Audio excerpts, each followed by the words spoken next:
Se também tem consequência não para o Marine Park, não. Aruba faz compromisso na UNOC na junho 2022. Nós estávamos presentes na United Nations Ocean Conference e 13 commitment com Aruba a na conferência aqui na ONU para introduzir o National Climate Resilience Council. Essa aqui já acaba a ordem introduzir desde novembro 2022. Tinha MB para essa aqui, a comissão está consistir de vários subcomissões. O presidente, voorzitter do National Climate Resilience Council está Dr. Ryan Peterson e o vice-voorzitter está diretor de DNM, Sr. Gisbert Boekhout.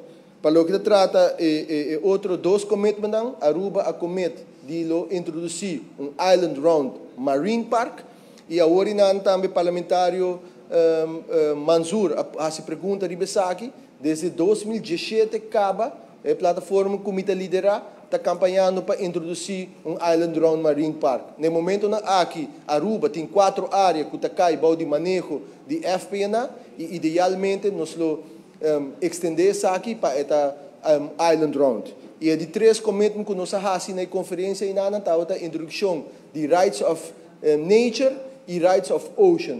Essa aqui também, dia 20 de abril, o Parlamento faz uma apresentação para que está trata o câmbio aqui e assim que nós seguimos elaborar conjuntamente com outros stakeholders e também com o Parlamento para assim que nós possamos fazer o câmbio necessário.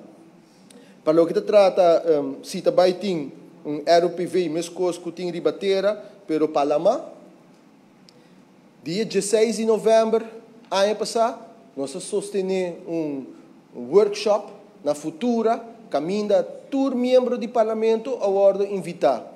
E me serviço que essa aqui está Marine Spatial Planning, está Board Game Challenge, caminha com a pessoa que está representando o Ministério de Infraestrutura e Waterstaat, o Minister Harbers na Holanda, a Bing Aruba, a conduzir o workshop aqui para o governo de Aruba, esta pessoa que a introduzir o Board Game Challenge aqui e, lastimamente, membro do Parlamento só a acudir na secção aqui do workshop.